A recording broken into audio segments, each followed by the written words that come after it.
തിരുമൂലദേവൻ്റെ തിരുമന്ത്രം 6-ാം തന്ത്രത്തിലെ പുതിയ ഒരു കാണ്ഡത്തിലേക്ക് നമുക്ക് പ്രവേശിക്കാം.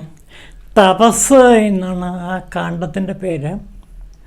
ഭാരതീയ ദാർശനിക ചിന്തയിൽ തപസ്സിനുള്ള സ്ഥാനം പറയേണ്ടതില്ലല്ലോ. തപം അനുഷ്ഠിക്കാതെ ഒരിക്കലും സാക്ഷാത്കാരം ലഭിക്കില്ല. ഈശ്വര ദർശനം ലഭിക്കണമെങ്കിൽ തപസ് കൂടിയേ തീരൂ. ഈശ്വര ദർശനം മാത്രമല്ല, ഏതൊരു ലക്ഷ്യസ്ഥാനത്തും എത്തിച്ചേരണമെങ്കിൽ അതിൻ്റെ പിന്നിൽ ഒരു നീണ്ട തപസ്സുണ്ടായിരിക്കും. ഈ തപം കൂടാതെ ലക്ഷ്യസ്ഥാനത്തിലേക്ക് എത്തിച്ചേരാൻ കഴിയില്ല. അതുകൊണ്ട് എങ്ങനെയാണ് തപസ് ചെയ്യേണ്ടത് എന്നതിനെക്കുറിച്ചിട്ട് ഭാരതീയ ദാർശനിക കൃതികൾ തപസ്സിൻ്റെ ആഭ്യന്തരവും ബാഹ്യവുമായ എല്ലാ ലക്ഷണങ്ങളെക്കുറിച്ചും നമ്മുടെ മഹാപുരാണങ്ങളിൽ വിവരിച്ചിട്ടുണ്ട്. പുരാണങ്ങളിൽ ഒരുപാട് പേർ തപസ് ചെയ്യുന്നതായിട്ട് കഥകളുണ്ട്. നമുക്ക് ആ കഥകളിലേക്ക് കിടക്കാം. നോക്കൂ, എന്താണ് തപസ്സെന്ന് ആദ്യം നോക്കാം. തപസ്സിനെ പറ്റി പറയുന്നത് അതൊരു ഉപാസന രീതിയാണ്. തപസ്സെന്ന് പറയുന്നത് ഏത് നേടുന്നതിനും വേണ്ടിയുള്ള ലക്ഷ്യപ്രാപ്തിക്ക് വേണ്ടിയുള്ള ഒരു ഉപാസന രീതിയാണ്. തപസ്സനുഷ്ഠിക്കുന്നവരെ താപസർ എന്ന് വിളിക്കുന്നു. ലൗകിക വ്യാപാരത്തിൽ നിന്ന് മനസ്സിനെ നിവൃത്തമാക്കി ഉപാസനാമൂർത്തിയിലർപ്പിച്ച് മൂർത്തിയെ പ്രത്യക്ഷമാക്കുക എന്ന അർത്ഥത്തിലാണ് ഇതിഹാസ പുരാണങ്ങളിൽ ഈ പദം ഉപയോഗിച്ച് വരുന്നത്. ഇതിഹാസ പുരാണങ്ങൾ താപസന്മാരുടെയും അവരുടെ തീവ്ര തപസ്സിൻ്റെയും കഥകൾ നിറഞ്ഞവയാണ്. അസുര നിഗ്രഹത്തിനായി ദേവന്മാർ പോലും തപസ്സനുഷ്ഠിച്ചതായും ദിവ്യവരങ്ങൾ ലഭിക്കാൻ മനുഷ്യരും അസുരന്മാരും തപസ് അനുഷ്ഠിച്ചതുമായുള്ള കഥകൾ ധാരാളമുണ്ട്. രാവണൻ ബ്രഹ്മാവിനെ പ്രത്യക്ഷപ്പെടുത്തി ത്രൈലോക്യാധിപത്യം നേടി ഇത് കഠിനമായ തപസ് കൊണ്ടാണ്. അതുപോലെ കഠിനമായ തപസ് ചെയ്ത് ധ്രുവൻ വിഷ്ണുലോകം നേടി. ഭഗീരഥൻ കഠിന തപസ്സുകൊണ്ട് ഗംഗാനദിയെ സ്വർഗത്തിൽ നിന്ന് ഭൂമിയിലേക്ക് കൊണ്ടുവന്നു. രാവണൻ്റെ സഹോദരനായ കുംഭകർണൻ തപസ് ചെയ്തത് ദേവന്മാരുടെ നാശത്തിന് വേണ്ടിയാണെങ്കിലും വികട സരസ്വതി നാവിൽ കളിയാടിയിരുന്നതിനാൽ നിദ്രാവത്വം, അതായത് മുഴുവൻ സമയം ഉറക്കം ആണ് നേടിയത്. തപസ്സുകൊണ്ട് ആദികവി കാട്ടാളത്വത്തിൽ നിന്ന് ബ്രാഹ്മണ്യത്തിലേക്ക് ഉയർന്നു. ക്ഷാത്രശക്തിയേക്കാൾ വലുത് തപശക്തിയാണെന്ന് മനസ്സിലാക്കിയ വിശ്വാമിത്രൻ എന്ന രാജാവ് തപസ് ചെയ്ത് ബ്രാഹ്മണ്യം നേടുകയും മഹർഷി എന്ന പേരിൽ അറിയപ്പെടുകയും ചെയ്തു. ഇങ്ങനെ തപസ്സുമായി ബന്ധപ്പെട്ട കഥകൾ നമ്മുടെ ദാർശനിക സാഹിത്യത്തിൽ ഒട്ടനവധിയുണ്ട്. ഭഗവത്ഗീതയിൽ ശരീരം, വാഗ്മയം, മാനസം എന്നിങ്ങനെ 3 തരത്തിലുള്ള തപസ്സിനെ കുറിച്ച് പരാമർശിച്ചിട്ടുണ്ട്. ജ്ഞാനികളെ പൂജിക്കലും ശരീരശുദ്ധിയും ബ്രഹ്മചര്യവും പരോപദ്രവം ചെയ്യാതിരിക്കലും ശാരീരം എന്ന വിഭാഗത്തിൽപ്പെടുത്തിയിരിക്കുന്നു. വേദം തുടങ്ങിയവ അഭ്യസിക്കലും സത്യാവധാനവും വാഗ്മയ തപസ്, സൗമ്യഭാവം, മനഃശാന്തി, മനനശീലം, ഇന്ദ്രിയ നിഗ്രഹം, സത്യസന്ധത എന്നിവ മാനസിക തപസ്സാണ്. തപസ്സുകൊണ്ട് യോഗികൾ അഷ്ടസിദ്ധികൾ നേടാറുണ്ട്. അതിനെക്കുറിച്ച് നമുക്ക് പലപ്പോഴും കഴിഞ്ഞ ദിവസം പറഞ്ഞില്ലേ, ആകാശഗമനത്തെക്കുറിച്ചുള്ള സിദ്ധി നേടിയത്, അതും തപസ്സുകൊണ്ടാണ്. രാജസികമായ തപസ്സുകൊണ്ടത്രേ പലരും പല ഭൗതിക നേട്ടങ്ങളും നേടുന്നത്. ഇത്തരം നേട്ടങ്ങൾ വരിക്കുന്നത് മധ്യമ തപസ്സായിട്ട് കരുതുന്നു.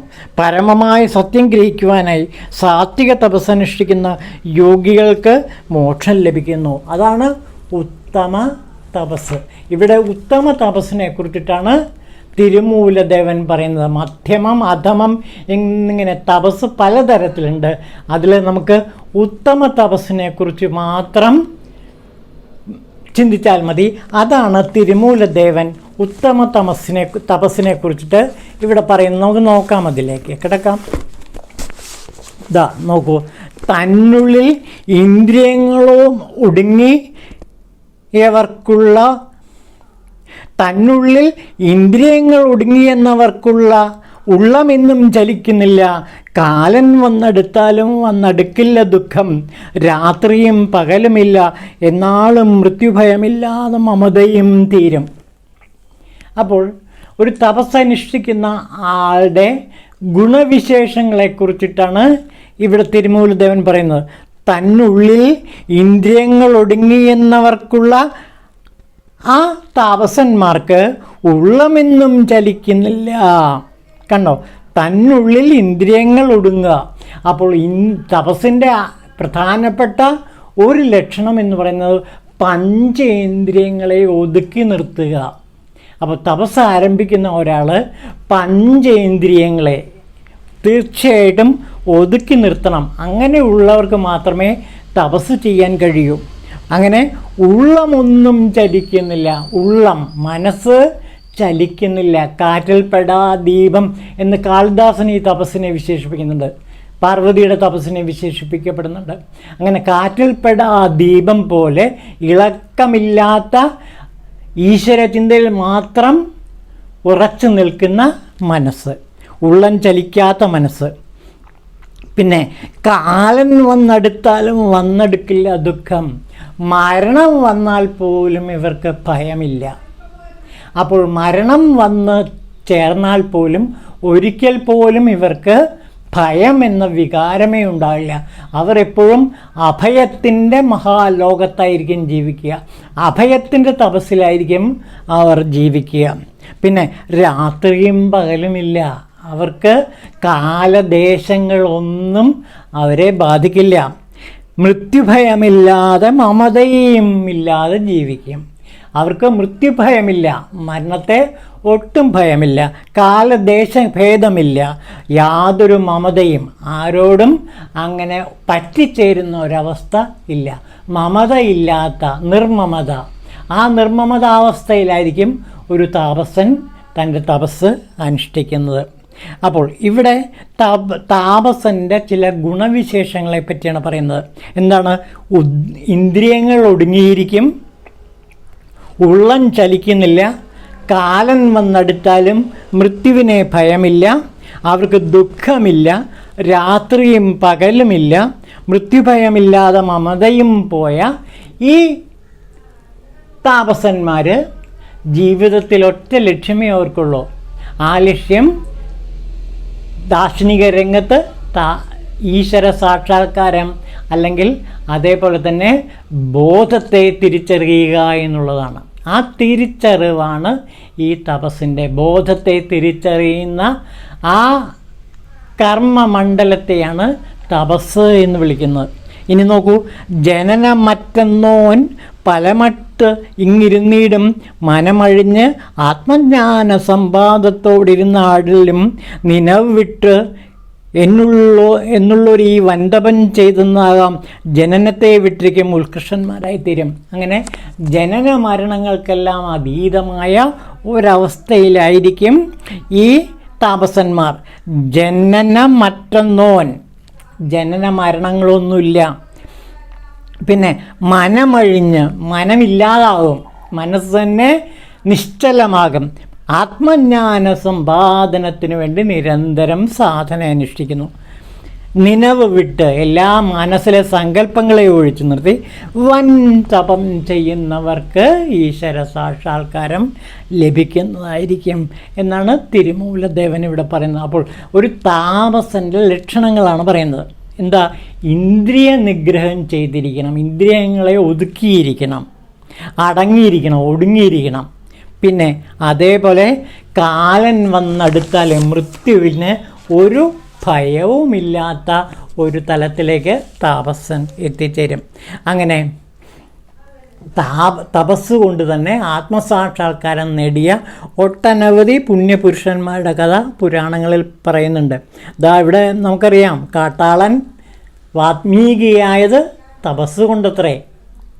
അപ്പോൾ തപസ് കൊണ്ട് തന്നെ കാട്ടാളനെ പോലും വാത്മീകിയാക്കി മാറ്റും. പിന്നെയോ വാഗ്മയ തപസ്സിനെ കുറിച്ചിട്ടും ഭഗവത്ഗീത പറയുന്നുണ്ട്. വാക്കുകൾ തപസ്സാക്കി മാറ്റുന്ന ഒരു ദിവ്യ തപസ്സുണ്ട്. ഇപ്പോൾ നമ്മൾ ചെയ്യുന്നത് വാക് തപസ്സാണ്. അതുകൊണ്ടാണ് ഇതിന് യജ്ഞം എന്ന് പേരിട്ടിരിക്കുന്നത്. തിരുമന്ത്ര യജ്ഞം എന്ന് പേരിടാൻ കാരണം ഈ വാക്കുകൾ കൊണ്ട് ചെയ്യുന്ന തപസ്സായതുകൊണ്ടാണ്. ഇവിടെ വാക്കുകൾ തപസ്സായിട്ട് മാറുകയാണ്. പൗർണമിക്കാവിൽ 51 അക്ഷരങ്ങളെ ദേവതകളായി സങ്കല്പിച്ചുകൊണ്ട് പ്രതിഷ്ഠിച്ച് പൂജിക്കുന്നത് നാം ഈ അടുത്ത കാലത്ത് വളരെ പോപ്പുലറാണത്. ഓരോ അക്ഷരവും ഓരോ ദേവതാസ്വരൂപമാണ്. 51 അക്ഷരങ്ങളും ദേവതാസ്വരൂപങ്ങളാണ്. അതുകൊണ്ടാണ് കവി പാടുന്നത് 51 അക്ഷരങ്ങളും ദേവതകളാണ് എന്ന് പറയുന്നത്. ഈ 51 അക്ഷരങ്ങളുടെ സർവശക്തി, സ്ഫോടാത്മകമായ സർവശക്തി മനസ്സിലാക്കിയവർ എപ്പോഴും വാക് തപസ് ചെയ്യുന്നവരായിരിക്കും. വാക്കുകൊണ്ട് നിരന്തരം തപസ് ചെയ്യുന്നവർക്ക് വാക്ക് അവരുടെ നാവിൻ തുമ്പത്തല്ല, ഹൃദയത്തിലാണ് വന്നുദിക്കുക. കഴിഞ്ഞ ദിവസം പറഞ്ഞ പോലെ ഹൃദയം നിറയുമ്പോൾ വാക്ക് പുറത്തേക്ക് വരുന്നു.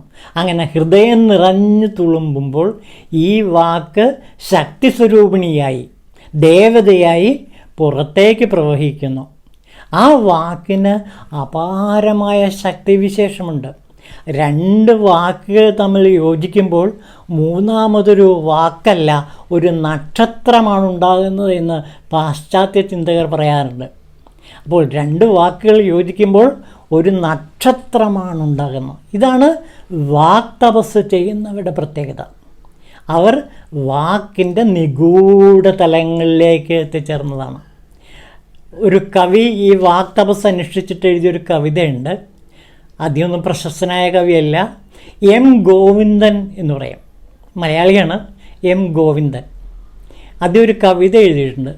വാക്കേ വാക്കേ കൂടെ വിടെ, വാക്കിൻ്റെ കൂട് തേടി യാത്ര ചെയ്യുന്ന ഒരു കവിയുടെ, ഒരു തപസ് അനുഷ്ഠിക്കുന്ന, വാഗ്ദേവതയെ പ്രീതിപ്പെടുത്താൻ വേണ്ടി തപസ് അനുഷ്ഠിക്കുന്ന ഒരു കവിയുടെ മാനസിക തലത്തെ ചിത്രീകരിക്കുകയാണ് വാക്കേ വാക്കേ കൂടെ വിടെ എന്ന കവിത. ആ കൂട് തേടി തേടി തേടി വാക്ക് ഉള്ളിൻ്റെ ഉള്ളിൽ സത്യത്തെ എത്തിച്ചേരും. അപ്പോൾ എന്താണ്? വാക്ക് പരമമായ സത്യമായിത്തീരുന്നു. അങ്ങനെ സത്യമൊഴികൾ കണ്ടെത്തിയവരാണ് മന്ത്രദൃഷ്ടാക്കൾ. ഒരു വാക്ക് അത് മന്ത്രമായി പരിണമിക്കുന്നു. ഇപ്പോൾ ഓം എന്ന വാക്ക് പ്രണവം. ആ പ്രണവം സാക്ഷാൽ ലോകത്തിലെ എല്ലാ മന്ത്രങ്ങളുടെയും മന്ത്രമാണ്. മന്ത്രങ്ങളുടെ രാജാവെന്ന് പ്രണവാക്ഷരത്തെ നമുക്ക് വിശേഷിപ്പിക്കുക. ഇതാണ് വാക്കിൻ്റെ ശക്തി. ഒരു വാക്ക് ഉച്ചരിച്ചുകൊണ്ട് ആ വാക്കിൻ്റെ പരമമായ ശക്തിയെ ബോധ്യപ്പെടുത്താൻ നടത്തുന്ന ശ്രമമാണ് വാക് തപസ് അല്ലെങ്കിൽ വാക്ക് യജ്ഞം. നമ്മൾ ഉദ്ദേശിക്കുന്നത് തിരുമന്ത്രത്തിൽ ഇതേപോലെയുള്ള തിരുമന്ത്ര വാക്കുകൾ, മന്ത്രങ്ങളാണ്. ആ മന്ത്രാക്ഷരങ്ങളുടെ ഉള്ളിലേക്ക് കടന്ന് ചെന്ന് ആ മന്ത്രസത്യം എന്താണെന്ന് വെളിപ്പെട്ട് കിട്ടുക. ഇതിന് ഗ്രന്ഥകർത്താവായ തിരുമൂലദേവൻ്റെ അനുഗ്രഹം കൂടിയേ തരൂ. തിരുമൂലദേവൻ്റെ അനുഗ്രഹമില്ലാതെ ഈ തിരുമന്ത്രത്തെക്കുറിച്ച് ആർക്കും ഒന്നും പറയാൻ കഴിയില്ല. വാക്കുകൾ തിരുമൂലദേവൻ തന്നെ പറഞ്ഞു തരും. അതാണ് ഈ വാക് തപസ്സിൻ്റെ പ്രത്യേകത.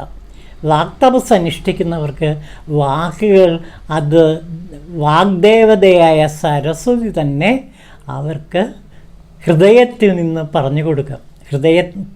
ഹൃദയം നിറയുമ്പോൾ വായ്മൊഴിയുന്ന ഈ വാക്കുകൾ സത്യാക്ഷരങ്ങളായി പരിണമിക്കുന്നു. ഈ സത്യാക്ഷരങ്ങൾ എപ്പോഴും ഒരു മനുഷ്യൻ്റെ ജീവിതത്തെ, മനുഷ്യൻ്റെ മാത്രമല്ല ലോകത്തിൻ്റെ മുഴുവനും സാഹചര്യങ്ങളെ വെളിച്ചമുള്ളതാക്കി മാറ്റും. ഇരുട്ട് മാറി തമസ് മാറി ജ്യോതിസിനെ പ്രകാശിപ്പിക്കാനുള്ള കഴിവ് ഈ വാക്കുകൾക്ക് ഉണ്ട്. ഞാനിപ്പോഴും ഓർക്കുന്നുണ്ട്, നിത്യചൈതന്യയുടെ ആത്മകഥയുണ്ട്, യതിചരിതം എന്ന് പറഞ്ഞിട്ടൊരു പുസ്തകം. അതിൽ അദ്ദേഹം ഡൽഹിയിലൊരു സൈക്കിക് റിസർച്ച് സെൻറ്റർ നടത്തിയപ്പോൾ ഒരു യോഗിയെ പരീക്ഷണത്തിന് വിധേയമാക്കിയെന്നാണ് പറയുന്നത്. ആ യോഗി ഓങ്കാരം ഉച്ചരിച്ചുകൊണ്ട് നിലവിളക്കിലെ തിരി കത്തിച്ചു എന്ന് പറയുന്നു. നിത്യചൈതന്യയുടെ ആത്മകഥയിലുള്ളതാണിത്. വെറും ഒരു വാക്കുച്ചരിച്ചിട്ട് അഗ്നിയെ ജ്വലിപ്പിക്കാനുള്ള കഴിവ് ആ വാക്കിനുണ്ട്. വാക്ക് എപ്പോഴാണ് ശക്തമാകുന്നത്? അത് ഉച്ചരിക്കപ്പെടുന്ന ആൾക്കും അതേ ശക്തി ഉണ്ടാകണം. ആ ശക്തിയാണ് വാക്കിൻ്റെ ശക്തി. വാക്കിൻ്റെ ശക്തിയാണ് താപസൻ്റെ ശക്തി. അങ്ങനെ തപസ്സിൻ്റെ ശക്തിയും വാക്കിൻ്റെ ശക്തിയും താപസൻ്റെ ശക്തിയും ഒന്നിച്ചു ചേരുമ്പോൾ അതൊരു വലിയ സ്ഫോടമാണ് ഉണ്ടാക്കുക. ഇതാണ് കാശ്മീരത്തിൽ പ്രചരിച്ചിരുന്ന സ്ഫോടവാദം. വാക്കുകൾ നക്ഷത്രങ്ങളായി മാറുന്ന അവസ്ഥ. രണ്ട് വാക്കുകൾ ഒന്നിച്ചു ചേരുമ്പോൾ ഉണ്ടാകുന്ന സ്ഫോടനം, അതിൻ്റെ ശക്തി അപാരമാണ്.